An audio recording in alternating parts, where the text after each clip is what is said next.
पनेहारा बराई के जिनेश्वर धाम में संवत्सरण विधान में भक्ति से ओतप्रोत दिखे इंद्र इंद्रानियों।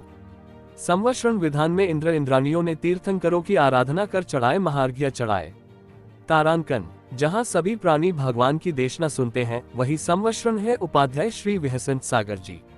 ग्वालियर शिवपुरी पर स्थित श्री जिनेश्वर धाम तीर्थांचल ट्रस्ट बरई में परम पूज्य मेडिटेशन गुरु उपाध्याय श्री विहसंत सागर जी महाराज एवं मुनिश्री विश्व सौम्य सागर महाराज ससंत के सानिध्य में चल रहे 29 से 31 दिसंबर तक 3 दिवसीय 72 जिनालयों सहित संवत्सरण महामंडल विधान के दूसरे दिन मंगलवार को सुबह से श्रद्धालुओं ने भक्तिभाव के साथ श्री जी का अभिषेक पूजन के साथ धार्मिक एवं सांस्कृतिक कार्यक्रम में जैन के समाजजनों ने बढ़ चढ़कर भाग लिया। जैन समाज के प्रवक्ता सचिन जैन ने बताया कि संवत्सरण विधान के दूसरे दिन विधानाचार्य संदीप जैन ने 108 मंत्रों के साथ सौधर्म इंद्र अशोक जैन, कुबेर नरेश चंद्र जैन सहित इंद्रों पीले वस्त्रों में कलशों से भगवान जिनेंद्र का अभिषेक किया। वहीं श्री जी की शांतिधारा शोभा पदमचंद जैन परिवार ने की। अभिषेक उपरांत दीपकों से आरती की गई। आयोजन स्थल पर बने 31 फुट ऊंचे बने संवत्सरण में विराजित भगवान जिनेंद्र के समक्ष बैठकर इंद्र इंद्रनियों ने अष्टभूमि पूजन में तीर्थकर भगवंतों की आराधना कर समर्पित किए महार्घ्य। वहीं इंद्र इंद्रानियों ने भजनों के मधुर संगीत की धुन पर भावविभोर नृत्य किया। जहां सभी प्राणी भगवान की देशना सुनते हैं, वही संवत्सरण है उपाध्याय श्री विहसंत सागर जी। तारांकन, विधान में उपाध्याय श्री विहसंत सागर महाराज ने संवत्सरण विधान में धर्मसभा को संबोधित करते हुए कहा कि जहां समस्त प्राणी एकत्र होकर भगवान की देशना सुनते हैं, वही संवत्सरण कहलाता है। संवत्सरण में दिन रात का भेद नहीं होता, न ही भूख प्यास ठंड या गर्मी का कोई कष्ट होता है। जीवन में जितना पुण्य कमाया जाता है, उसका त्याग करना भी जरूरी होता है। लौकिक संसार में पाप कर्म के लिए मनुष्य को सारी सुविधाएं उपलब्ध हो जाती हैं, लेकिन अलौकिक संसार में पुण्य करने में बहुत सी बाधाएं सामने आती हैं। इस मौके पर विधान के संयोजक दिलीप नायक, सौरभ जैन, इंद्रेश जैन, महामंत्री आशीष जैन, अंकुर जैन सहित मौजूद थे। आज विधान का विश्व शांति महायज्ञ और 1 जनवरी को महामस्ताभिषेक होगा। जैन समाज के प्रवक्ता सचिन जैन ने बताया कि 31 दिसंबर बुधवार को संवत्सरण विधान के समापन पर सुबह 09 बजे से अभिषेक पूजन के बाद विश्व शांति महायज्ञ होगा।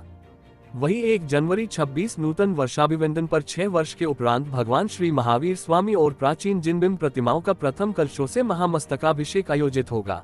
घड़ी तक भगवान की वाणी खिलती रहती और एक टक लगाकर सब सुनते रहते। 700 लघु भाषा और 18 महाभाषा में कन्वर्ट होकर के भाषा सबको समझ में आ जाती।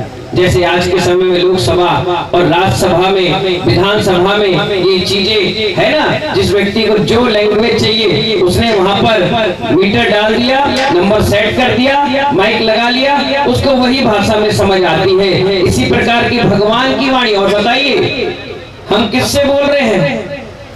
मुंह से। आप सुन काय के रहे माइक से, माइक हटा देंगे तो आपको समझ में नहीं आएगा।